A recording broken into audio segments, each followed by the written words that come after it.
সবাইকে আমার চ্যানেলে তোমাদের সকলকে ওয়েলকাম। আজকে তোমাদের সঙ্গে আমি একটা বিরিয়ানি রেসিপি শেয়ার করব। বিরিয়ানি বানানোর জন্য প্রথমে বিরিয়ানি ভাতটা রেডি করতে হবে, আর তার জন্য জলের মধ্যে দিয়ে দিলাম কিছু মশলা। এর মধ্যে রয়েছে সাদা গোলমরিচ, জিরে, জায়ফল, জয়িত্রী, গোটা গরম মশলা, রয়েছে একটা বড় এলাচ, দিয়ে দেবো 1 কাপ মতো ভিনিগার, সঙ্গে দেবো 2 চামচ মতো সাদা তেল। এতে ভাতটা অনেক বেশি সাদা এবং ঝরঝরে। সবকিছু দিয়ে জলটাকে ভালো মতো ফুটতে দিতে হবে। জলটা ফুটে এলে এর মধ্যে দিয়ে দেবো বেশ অনেকক্ষণ, প্রায় 1 ঘন্টা মতো ভিজিয়ে রাখা বাসমতি চাল।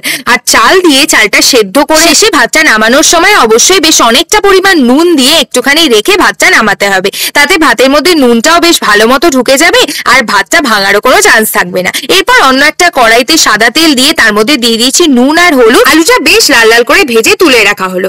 এরপর ওই তেলের মধ্যেই নুন, হলুদ, শুকনো লঙ্কার গুঁড়ো, জিরের গুঁড়ো, অল্প লেবুর রস দিয়ে ম্যারিনেট করা চিকেনটাকে ভেজে নেওয়া হবে। চিকেনটাকে বেশ লাল লাল করে ভেজে নেওয়ার পর সেটাও তুলে রাখা হলো। এরপর যেই পাত্রে বিরিয়ানিটা করব তার মধ্যে বেশ অনেকটা পরিমাণ সাদা তেল দিয়ে আমি বেরেস্তাটা ভেজে নেব। এই বেরেস্তা ভাজার সময় আমি কোনো প্রকার নুন এর মধ্যে অ্যাড করিনি। এর মধ্যে থেকে কিছুটা বেরেস্তা আমি একটা পাত্রের মধ্যে তুলে রেখেছি এবং এর মধ্যে বেশ খানিকটা জল দিয়ে তার মধ্যে দিয়ে দিলাম আদা রসুনের পেস্ট। বেশ ভালো মতো এটা কষানোর পর এর মধ্যে দিয়ে দেবো আলুগুলো, যাতে আলুগুলো সেদ্ধ হতে কোনো রকম সমস্যা না হয়। আর তারপরে দিয়ে দিয়েছি অল্প একটু শুকনো লঙ্কার গুঁড়ো। আলুটা মোটামুটি 75% সিদ্ধ হয়ে আসার পর এর মধ্যে দিয়ে দেবো ফ্যাটানো টক দই আর দেবো বিরিয়ানি মশলা। সবকিছুকে ভালো মতো কষিয়ে নেওয়ার পর দিয়ে দেবো ভেজে রাখা চিকেন। চিকেনটা একটু সেদ্ধ হলেই শুরু করব লেয়ারিং। তবে লেয়ারিং শুরু করার আগে গ্যাসের ফ্লেমটাকে একেবারে লো করে দিতে হবে। এর মধ্যে একে একে দিতে হবে ফ্যাটানো টক দই, অল্প একটু গুঁড়ো দুধ, আর তার মধ্যে দিয়ে দেবো ভাতটা।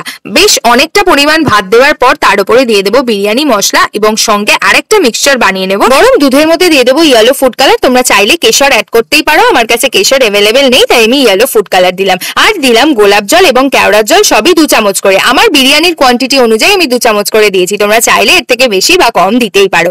এর মধ্যে দিয়ে দেবো অল্প একটুখানি মিঠা আতর, তবে সেটা আমি এখানে ক্লিপটা নিইনি।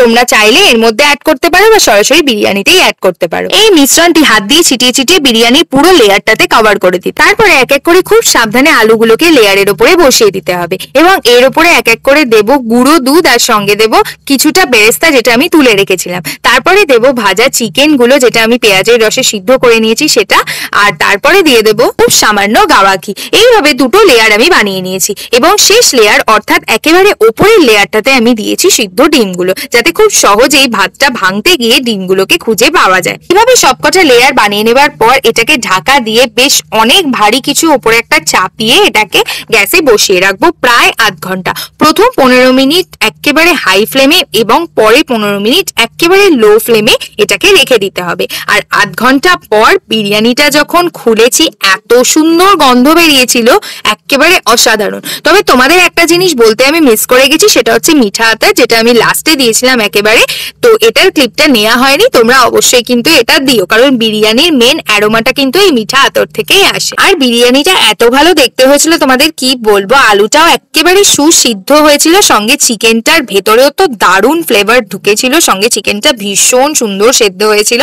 তোমরাও এভাবে অবশ্যই বিরিয়ানি বানিয়ে বাড়িতে খেও আর আমাকে কমেন্টে জানিও কিরকম লাগলো। আজকের মতো বাই।